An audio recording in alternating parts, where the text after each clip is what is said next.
नमस्कार मित्रांनो, यवतमाळ जिल्हा मध्यवर्ती सहकारी बँकेतनी 133 जागांसाठी भरती होत आहे.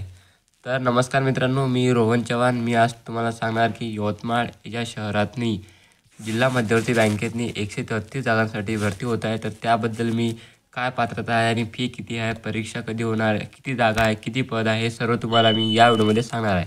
तर व्हिडिओला शेवटपर्यंत नक्की बघा. तर मित्रांनो, हे बघा इथं यवतमाळ जिल्हा मध्यवर्ती सहकारी बँकेत 133 जागांसाठी भरती होत आहे. तर खाली आपण बघूया यासाठी पद किती आहे आणि कोणत्या पदासाठी किती जागा आहे. यामध्ये 2 पद आहे मित्रांनो. खाली बघा इथं 2 पद आहे की जे एक लिपिक आहे आणि एक कर्मचारी शिपाई आहे. हे 2 पद आहे इथं आणि यासाठी लिपिकसाठी 119 पदसंख्या आहे आणि शिपाई कर्मचारीसाठी 14 पदसंख्या आहे. टोटल मिळून 133 जागांसाठी भरती होत आहे मित्रांनो यवतमाळमध्ये. आणि यासाठी पात्रता काय आहे, जे की शैक्षणिक पात्रता जे असते ते खाली बघा इथं.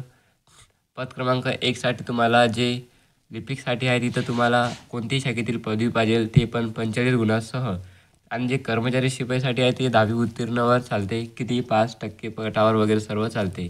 त्यानंतर यासाठी वयाची अट आहे ते 30 सप्टेंबर 2025 रोजी 21 वर्ष पूर्ण झाले पाहिजे, तर 35 वर्षाच्या आत राहिले पाहिजे लिपिकसाठी. आणि जे कर्मचारी शिपाईसाठी आहे ते आहे 18 ते 35 वर्ष. 30 सप्टेंबर 2025 रोजी 18 पूर्ण झाले पाहिजे, तर 35च्या वर्षाच्या आत. नोकरी ठिकाण आहे यवतमाळ मित्रांनो, कारण की यवतमाळ जिल्हा मध्यवर्ती सहकारी बँकेतनी ही भरती होत आहे. यासाठी फीज आहे 1062 रुपये ही फीज आहे. कोणत्याही कॅटेगरीमधला व्यक्ती असेल त्यासाठी पूर्ण फीज भरावीच लागेल. इथं काहीही नमूद केलेलं नाही की ST SC VJ OBC वगैरे असं ओपन काही सूट नाही. सर्वांसाठी 1062 रुपये भरावे लागते. अर्ज करण्याची पद्धत जी आहे ती ऑनलाईनच आहे आणि यासाठी शेवटची तारीख जी आहे ती आहे 30 सप्टेंबर 2025 रोजी पर्यंत आहे, 5 वाजेपर्यंत.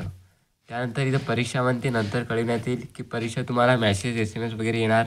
पण इथं जी आहे ऑनलाईन अर्ज करण्याची तारीख आहे ती 30 सप्टेंबर 2025 रोजी सायंकाळी 5 वाजेपर्यंत. इथं 5 PM लिहून आहे मित्रांनो. तर लवकरात लवकर तुम्ही हा फॉर्म भरा जर यवतमाळमध्ये असाल आणि तुमचं ग्रॅज्युएशन वगैरे कंप्लीट झालं असेल तर या नोकरीचा संधी लवकर घ्या.